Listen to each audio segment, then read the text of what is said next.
To Mr. Cuomo, I have never had to resign in disgrace. I have never cut Medicaid. I have never stolen hundreds of millions of dollars from the MTA. A politician like this does not come around very often, but when they do, I think it's important that we recognize the potential here. So this week, I finally tuned in to what was going on in the New York City mayoral race. As somebody not in New York, I clearly don't pay all that much attention to what's happening in New York City politics. But Zohran Mamdani is somebody who I think his potential impact spreads beyond New York City.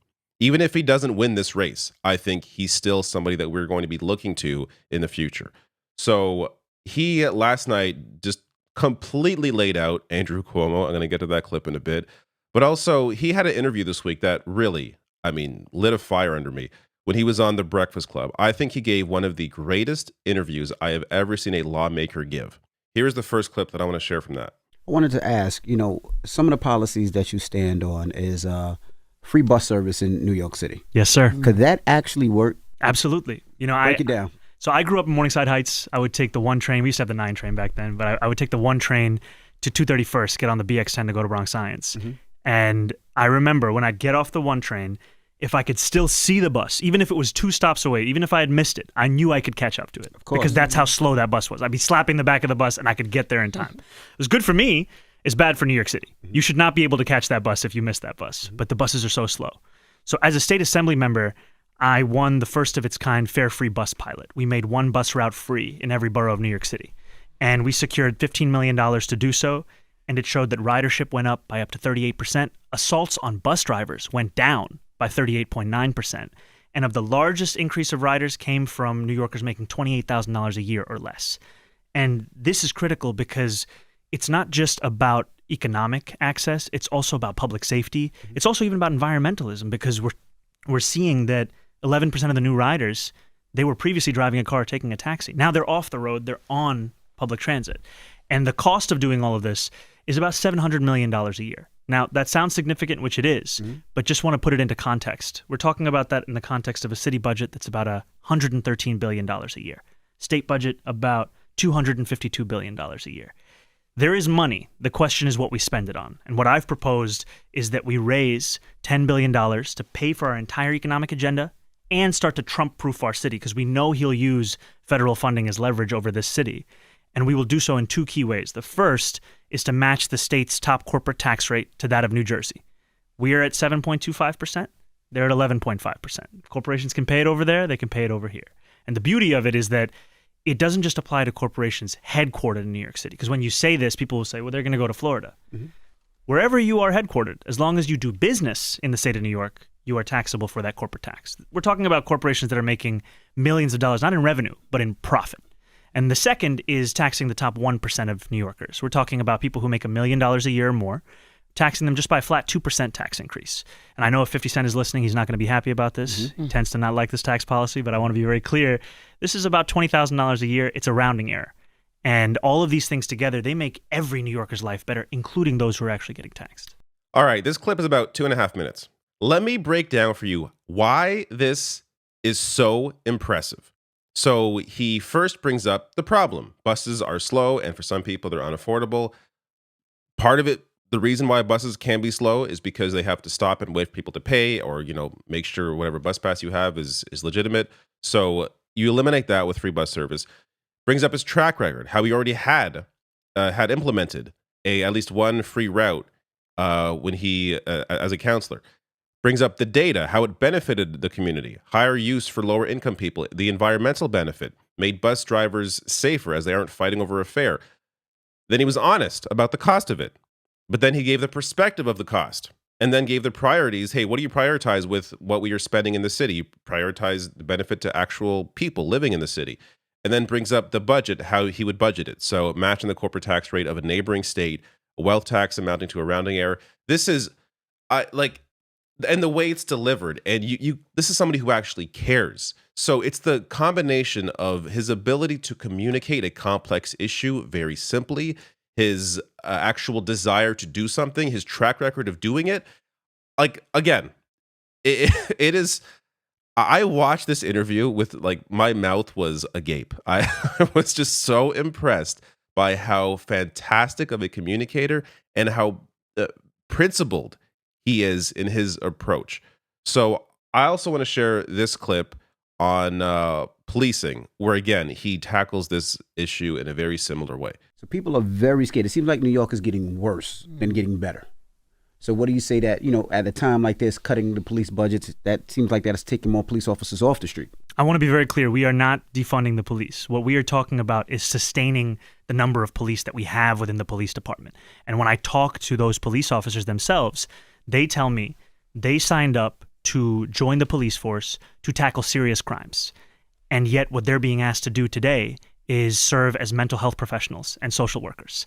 The same officers who thought they'd be responding to shootings are picking up the 200,000 phone calls a year of mental health calls. And what we've seen elsewhere in the country is you can actually move mental health calls out of the police department. That can reduce the calls that police have to deal with by 20%.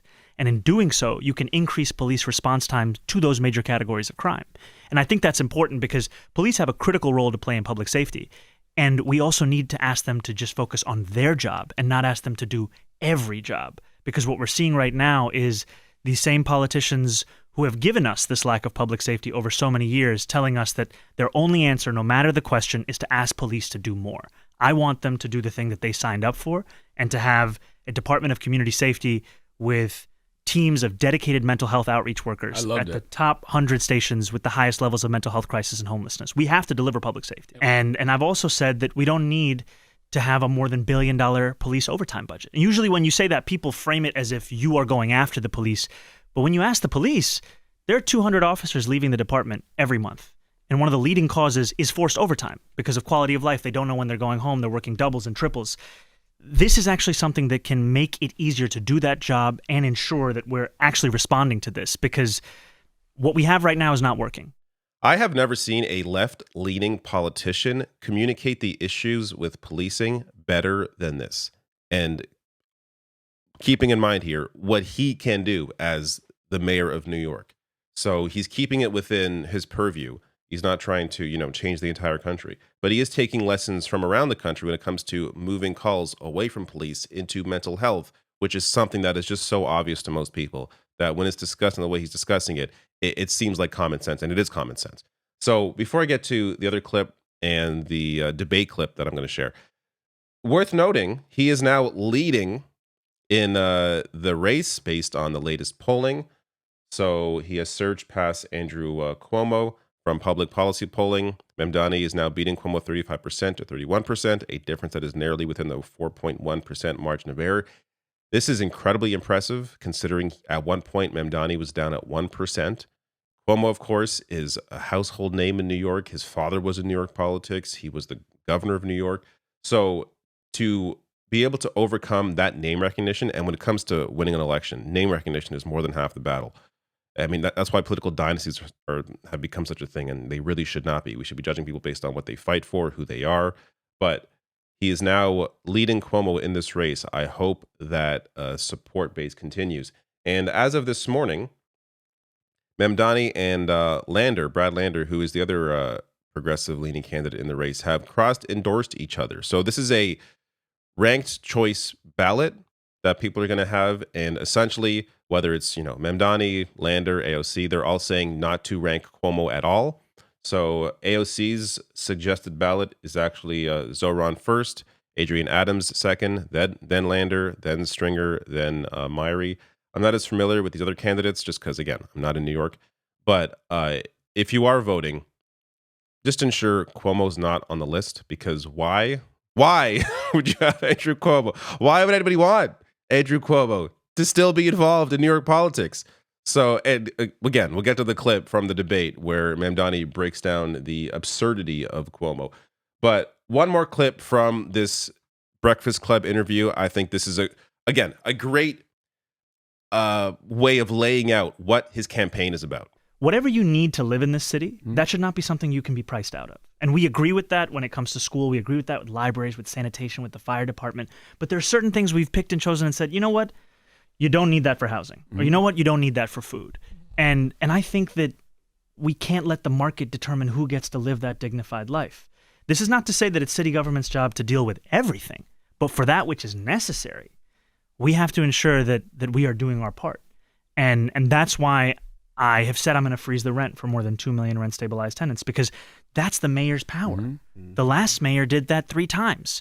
This mayor raised the rent 9%. He wants to raise it again up to 8%. We have these tools. It's just a question of, do we want to do this? And I know why politicians don't, because there's a lot of pressure. You know, I'm the candidate running to freeze the rent. Cuomo's the candidate running to raise the rent. That's why the landlords of those same units just gave Cuomo $2.5 million.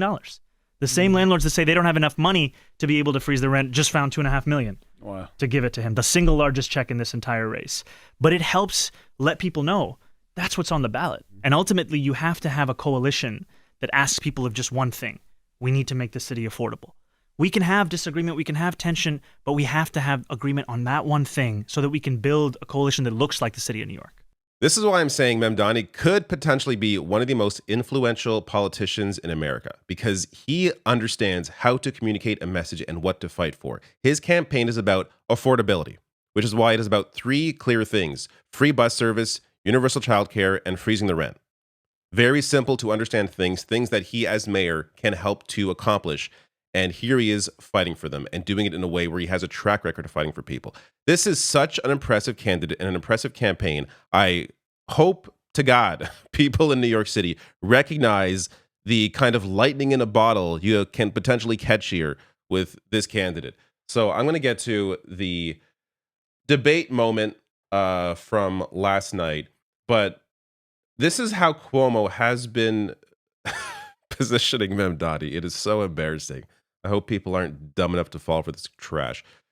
Campaign mailer targeting Jewish voters by pro-Cuomo super PAC fix the city, says Mamdani rejects Jewish rights. So even though he doesn't reject Jewish rights, he's talking about Israel and what they are committing, which is obvious. And again, to be clear, that isn't even what Mamdani's campaign is about, because he always turns it back to focusing on New York City. He's the one that's being questioned about these issues, about international issues. He's the mayor of New York City, potentially. He doesn't have to concern himself with, what Israel's doing. But when he's asked about it, yeah, he's aware of the obvious human rights abuses that have been recognized by every human rights organizations, including the UN. So anyways, this is the campaign mailer that the way Cuomo's trying to position him. Rejects the NYPD, rejects Israel, rejects capitalism, rejects Jewish rights. And take a look at what they did to his face. So Zohran Mamdani sharing this out. Cuomo is afraid he'll lose, so his donors want you to fear me. His super PAC sent out this mailer that artificially lengthened and darkened my beard, saying this is blatant Islamophobia, the kind of racism that explains why mega billionaires support his campaign. It is just absolutely disgusting. Someone else did a larger zoom in. Like, you can see, it isn't just like they changed the contrast or the brightness on the image. No, they actually photoshopped his beard to make it larger. Like, there's a line here. It is overtly insane. So, when you lack an actual message, these are the kind of tactics you have to resort to. Let me get to this great moment from the debate. To Mr. Cuomo, I have never had to resign in disgrace. I have never cut Medicaid. I have never stolen hundreds of millions of dollars from the MTA. I have never hounded the 13 women who credibly accused me of sexual harassment. I have never sued for their gynecological records, and I have never done those things because I am not you, Mr. Cuomo. And furthermore, the name is Mamdani, M-A-M-D-A-N-I. You should learn how to say it, because we got to get it right. Learn how to say it because I'm going to be your mayor is the way to really end that line. But maybe he didn't want to make a new headline. But this is such a great moment taking down Andrew Cuomo. And there was so much more, of course, that he could have added to that. The fact that Andrew Cuomo, while he was governor, had what was called the Independent Democratic Conference, which were a group of 8 state Senate Democrats who caucused with Republicans. This was Cuomo's way of blocking any sort of progressive or working class legislation while hiding behind the Democratic Party. Absolutely disgusting. Eventually, he had to disband it because there was so much reporting about how wild this whole thing was. But this is like anyone paying attention, I'm sure, is not supporting Andrew Cuomo, I would assume. But I really hope Zohran Mamdani can pull this one out, because he appears to be just a fantastic politician and somebody that I think we're going to be hearing a lot more from in the coming years.